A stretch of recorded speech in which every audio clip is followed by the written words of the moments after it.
तो दुनिया को सबसे ज्यादा ज्ञान दिया, सबसे ज्यादा साहित्य दिया, सबसे समृद्ध भाषा दी, सबसे पहली लिपि दी हमने, और दुनिया के लोगों को इस दिशा में प्रेरित किया कि उस दिशा में बढ़ें, ज्ञान की दिशा में बढ़ें। और इसलिए भारत के बारे में हजारों साल से जो विदेशी आए वो लिखते रहे हैं कि दुनिया भर के दूर दूर देशों के, चीन से, कंबोडिया से, मलेशिया से, यूरोप और यूनान से लोग आते रहे, पढ़ते रहे, एक दो की संख्या में नहीं, हजारों की संख्या। एक चीनी यात्री आया जिसने भारत के बारे में बहुत कुछ लिखा, उसका नाम है वेन सांग। आपने उसके बारे में पढ़ा होगा, सुना होगा। वेन सांग एक चीनी यात्री है और वो अपनी पुस्तकों में लिखता है कि जिस समय मैं भारत में घूम रहा हूं, मैंने देखा कि 20,000 से ज्यादा विदेशी शोधकर्ता, जिनको रिसर्च साइंटिस्ट कह सकते हैं, भारत में मौजूद है, जो शोध करके अपने देशों में जाने की तैयारी में। वेन सांग एक चीनी यात्री ये कह रहा, 20,000 विदेशी शोध वैज्ञानिक उस समय भारत में मौजूद हैं जब वो आया है, और ऐसे भारत में सैकड़ों चीनी यात्री आए। मैं तो वेन सांग का सिर्फ आपको संकेत कर रहा हूं। सैकड़ों चीनी यात्री आए हैं जो अलग अलग समय पर कह रहे हैं। कोई कह रहा है मैंने 14,000 शोध वैज्ञानिकों को भारत में पढ़ते लिखते देखा, कोई कह रहा है 12,000, कोई 11,000। एक समय में 20,000 विदेशी शोध वैज्ञानिक इस देश में मौजूद हों, शिक्षा ले रहे हों, रिसर्च कर रहे हों, शोध कर रहे हों, और फिर अपने देश में उस ज्ञान को ले जाने की तैयारी कर रहे हैं। ये कोई साधारण बात नहीं होती। ये तब हो सकता है जब हमारे यहां ऐसा कोई तंत्र रहा होगा। तो अब मैं थोड़ा आगे बढ़ता हूं कि हमने दुनिया को और क्या दे दिया। भाषा के अलावा, इस ज्ञान के, साहित्य के, समृद्ध साहित्य के अलावा हमने शिक्षा पद्धति दी है पूरी दुनिया को। अंग्रेजी में एक शब्द होता है जिसका नाम है मॉनिटर, MONITOR, मॉनिटर। मॉनिटर को आप जो भी कहना चाहें, ये अंग्रेजी शब्द है। कक्षा का नेता कहें, कक्षा का लीडर कहें, कक्षा का नायक कहें, जो कहना चाहें। हमारी शिक्षा पद्धति में क्या रहा जो दुनिया में किसी देश में नहीं रहा, और दुनिया ने हमसे सीखी वो शिक्षा पद्धति।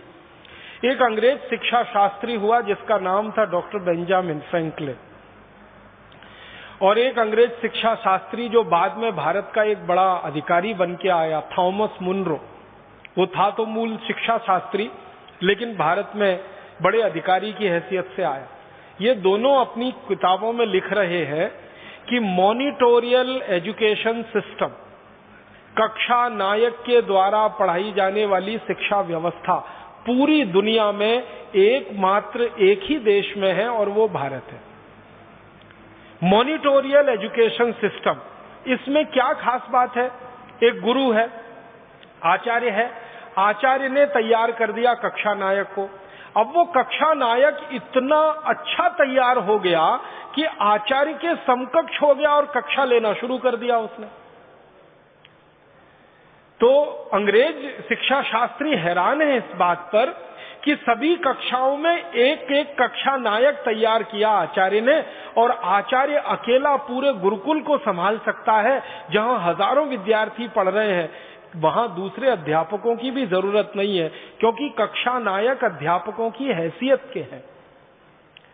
अब वो कहता है, अंग्रेज थॉमस मुनरो लिख रहा है अपने मिनट्स में, और ये डॉक्टर बेंजामिन लिख रहा है कि दुनिया में हम तो ये सोच नहीं सकते, हम तो ये कल्पना करते हैं कि एक बड़ा विश्वविद्यालय चलाना है, या एक बड़ा कॉलेज चलाना है, या एक बड़ा स्कूल चलाना है, तो उसमें एक प्रिंसिपल चाहिए या हेडमास्टर चाहिए, फिर इतने अध्यापक चाहिए, फिर अध्यापक के नीचे असिस्टेंट टीचर चाहिए, इतने सहायक अध्यापक चाहिए, तब जाकर वो चलेगा।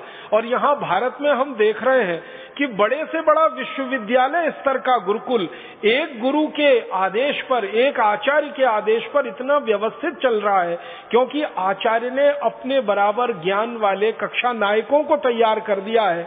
अब अध्यापक भी वही है, कक्षा नायक भी वही है, और विद्यार्थियों का इसमें फायदा कितना है? जो कुछ उन्होंने आचार्य से सीखा है वो बार बार दोहराने को मिल रहा है, क्योंकि कक्षा में वो दूसरों को सिखा रहे हैं। और ज्ञान के बारे में एक बात आप हमेशा ये महसूस करेंगे, वो ये कि जितना दोहराव आप करेंगे उतना ही पक्का होता जाता है। जितनी बार दोहराव करेंगे उतनी बार पक्का होता जाता है।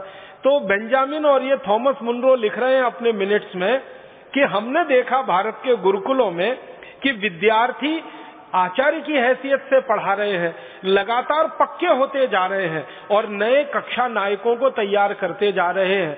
तो पूरा विश्वविद्यालय स्तर का गुरुकुल एक आचार्य के कहने पर, एक आचार्य के संकेत पर इतने व्यवस्थित तरीके से चल रहा है और खर्चा वहां सबसे कम है क्योंकि अध्यापकों की जरूरत नहीं है।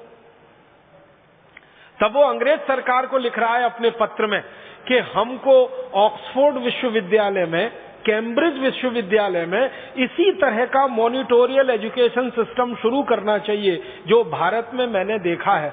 और अगर सरकार, माने हिज मैजेस्टी, वो लिख रहा है कि सरकार अगर मुझे कहेगी तो मैं इस पर पूरा विस्तार से नोट बना के भेज सकता हूं कि ये मॉनिटोरियल एजुकेशन सिस्टम कितना अद्भुत है।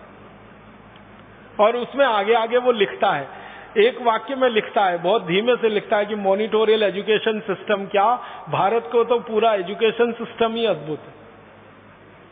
और उसकी विशेषता कह रहा है, आपको सुनकर हैरानी होगी, जब इंग्लैंड में पहला स्कूल खुला 1868 में, तब हमारे देश में 7,32,000 गुरुकुल हजारों वर्षों से चल रहे थे। अंग्रेजों का पहला स्कूल शुरू हुआ 1868 में लंदन में, पब्लिक स्कूल एक्ट बनाया उन्होंने और उसके बाद वो स्कूल शुरू हुआ। उसके हजारों साल पहले से 7,32,000 गुरुकुल यहाँ चल रहे हैं और कई विषयों की पढ़ाई उसमें हो रही है। तो अंग्रेज इस बात को कहते हैं आपस में कि हमने तो शिक्षा का इतना सुंदर तंत्र दुनिया के किसी देश में नहीं देखा। ध्यान दीजिएगा इस बात को कि अंग्रेज भारत में आने से पहले 50 देशों में जा चुके थे। भारत में तो वो सबसे अंत में आए हैं। अफ्रीका में जा चुके थे, अफ्रीका के बाद लैटिन अमेरिका के देशों में जा चुके थे, साउथ ईस्ट एशिया के बहुत सारे देशों में जा चुके थे, अंत में भारत में आए। तो 50 देशों में अंग्रेज जा चुके हैं और वहां देख लिया है उन्होंने। और तब वो कह रहे हैं कि शिक्षा का इतना सुंदर व्यवस्था हमने कहीं नहीं देखी जो वो भारत में देख रहे हैं। तो शिक्षा की सारी व्यवस्था और नीतियों के स्तर पर देन दुनिया को रही है तो भारत को रही है। हम बड़े गर्व से ये कह सकते हैं कि दुनिया का पहला शिक्षक कोई रहा होगा तो कोई भारतीय महर्षि रहा होगा, और दुनिया का सबसे पहला विद्यार्थी कोई रहा होगा तो वो भारतीय विद्यार्थी ही रहा होगा, और दुनिया का सबसे पहला कक्षा नायक, क्लास मॉनिटर भी कोई रहा होगा तो भारतीय रहा होगा। इतनी सुंदर शिक्षा व्यवस्था हमने सारी दुनिया को दी है।